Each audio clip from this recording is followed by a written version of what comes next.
호세아 10장 9절로 15절 말씀 함께 봉독합니다. 이스라엘아, 내가 기브아 시대로부터 범죄하더니 지금까지 죄를 짓는구나. 그러니 범죄한 자손들에 대한 전쟁이 기브아에서 일어나지 않겠느냐. 내가 원하는 때에 그들을 징계하리니 그들이 두 가지 죄에 걸릴 때에 만민이 모여서 그들을 치리라.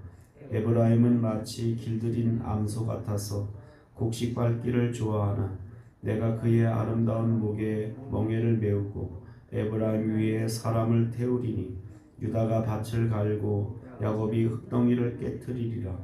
너희가 자기를 위하여 공의를 심고 인애를 거두라. 너희 묵은 땅을 기경하라. 지금이 곧 여호와를 찾을 때니 마침내 여호와께서 오사 공의를 비처럼 너희에게 내리시리라. 너희는 악을 밭가라 죄를 거두고 열매를 먹었나니 이는 내가 내 길과 내 용사의 많음을 의뢰하였음이라. 그러므로 너희 백성 중에 요란함이 일어나며 내 산성들이 다 무너지되 살만이 전쟁의 날에 에다엘을 무너뜨린 것 같이 될 것이라. 그때 어머니와 자식이 함께 부서졌도다.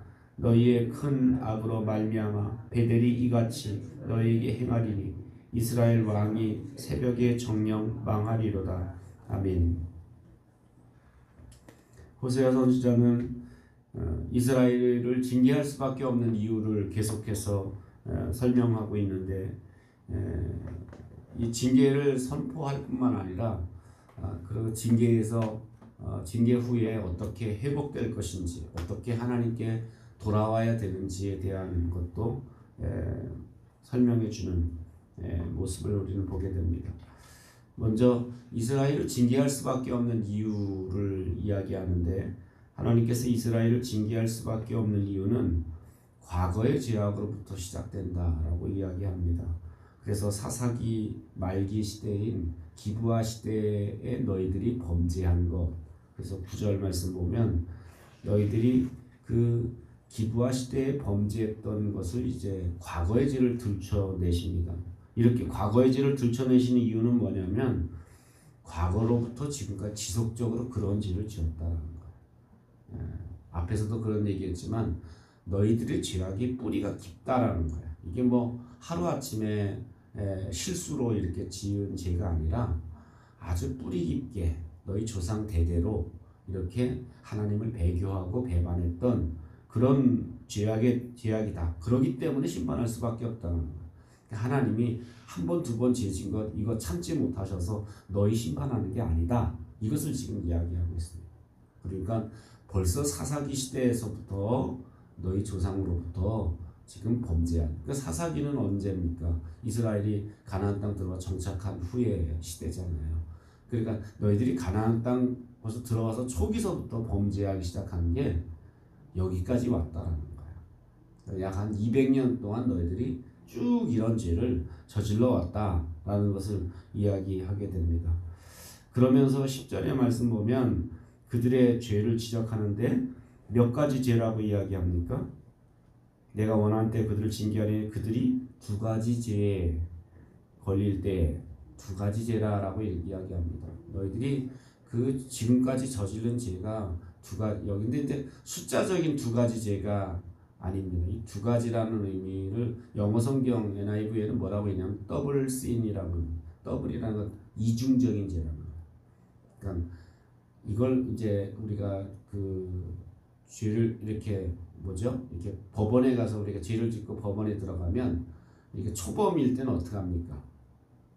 그냥 그 집행유예 같은 걸 통해서 이렇게 뭐 징역 6개월, 집행유예 2년, 2년 동안 원래 이건 6개월 징역 살아야 되는 죄인데 초범이기 때문에 집행유예 2년을 이렇게 때리면 2년 안에 똑같은 죄를 지면 지금 6개월 죄인데 너 1년 이제 벌 받는다라는 거. 이걸 이제 가중 처벌이라고 얘기합니다. 똑같은 죄를 용서해 줬는데 그 집행유예 기간 안에 또 죄를 지면, 그러니까 이렇게 초범들을 용서해 주면서 다시 똑같은 죄 짓지 말라 이런 걸 이제 선도하기 위한 이제 방법이 이런 건데 이스라엘이 똑같다라는 거예요. 가중 처벌이라는 거예요.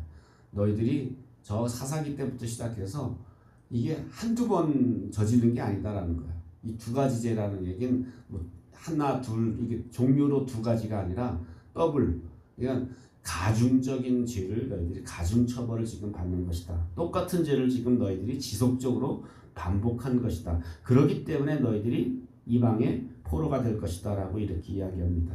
그러면서 호세아 선지자는 이제 전쟁의 포로 너희들이 전쟁의 포로가 될 것인데 그 포로가 되는 모습을 뭐라고 이야기하냐면 마치 길들인 암소 같아서 곡식 걷기를 좋아하니 내가 그의 아름다운 목에 멍에를 메우고 멍에 메운 암소의 이스라엘을 비유하고 있습니다. 너희들이 그게 멍에를 메운 암소같이 너희들이 끌려가게 될 것이다. 포로가 될 것이다. 라는 것을 이야기하게 됩니다.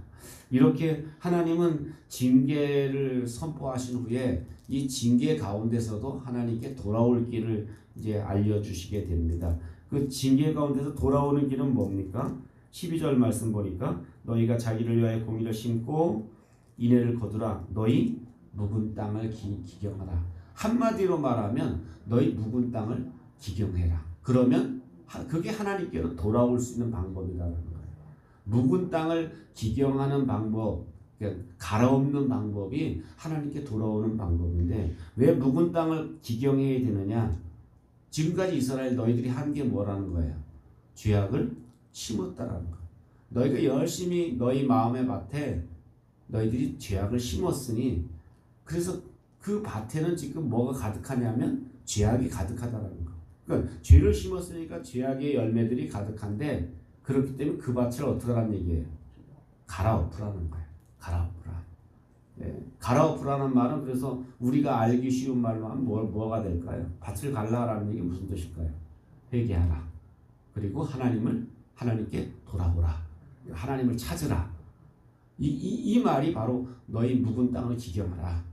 묵은 땅을 갈아엎으라 라는 겁니다. 그러니까 하나님께 돌아오는 방법은 뭐냐? 너희들이 회개하고 하나님을 다시 찾는 것.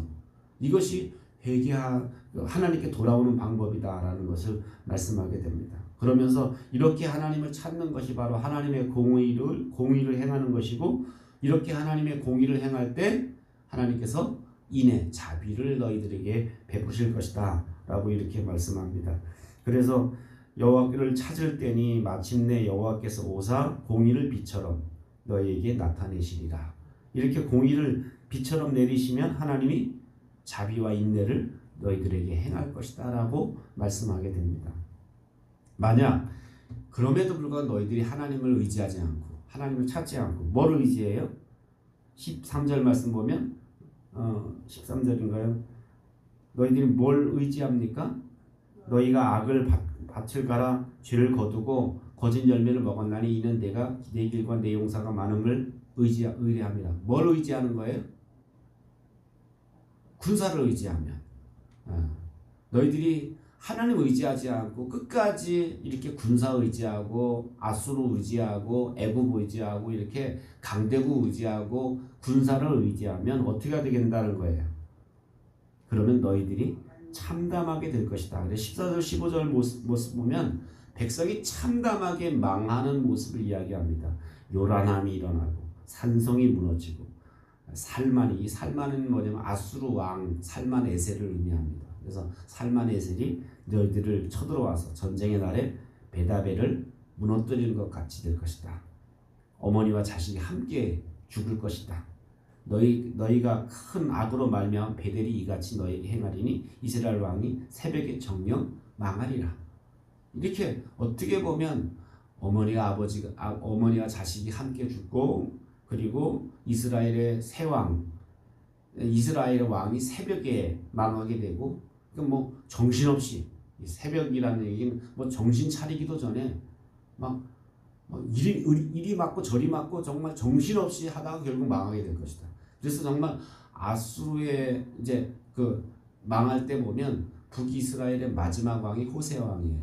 그런데 정말 정신없이 얻어 터져요. 정신없이 정말 하다가 결국 나라가 다 이제 웬만한 사람 다 죽고 또 포로 남은 사람 포로 이렇게 끌려가서 막 각지로 흩어져 포로 생활하게 되는 그런 신세가 돼버렸다라는 겁니다.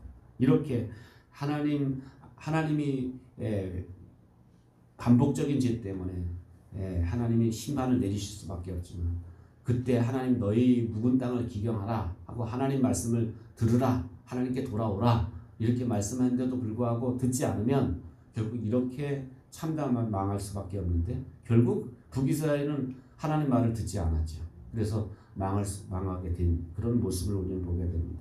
오늘 우리 삶 가운데서 마찬가지입니다. 우리가 신앙생활 이렇게 지속적으로 해오면서 우리가 좋은 열매가 우리에게 맺혀져야 되고 하나님은 우리에게 원하시는 게 뭐예요? 좋은 열매 맺기 원하시는 거죠. 우리를 하나님이 저 죄악된 곳에서 뽑아서 이 새로운 인간, 새로운 창조물로 우리를 이렇게 피조물로 이렇게 심으신 이유는 뭐냐면 우리에게 좋은 열매 맺기를 원하시는 거예요. 참 포도나무 열매 맺기만 원하시는 거예요. 그런데 우리가 여전히 들포도 열매를 맺고 세상적인 쾌락의 열매를 맺는 이유가 뭘까요? 우리가 하나님께 돌아가지 않기 때문에. 그래서 정말 우리가 좋은 열매 맺기 위해서 우리가 묵은 마음, 묵은 땅을 기경하고 우리가 하나님께 돌아가는 저와 여러분 되시기를 주님의 이름으로 축원합니다. 기도하겠습니다.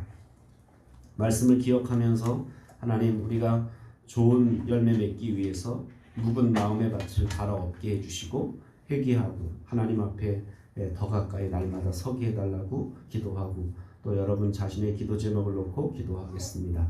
살아계신 하나님 아버지 은혜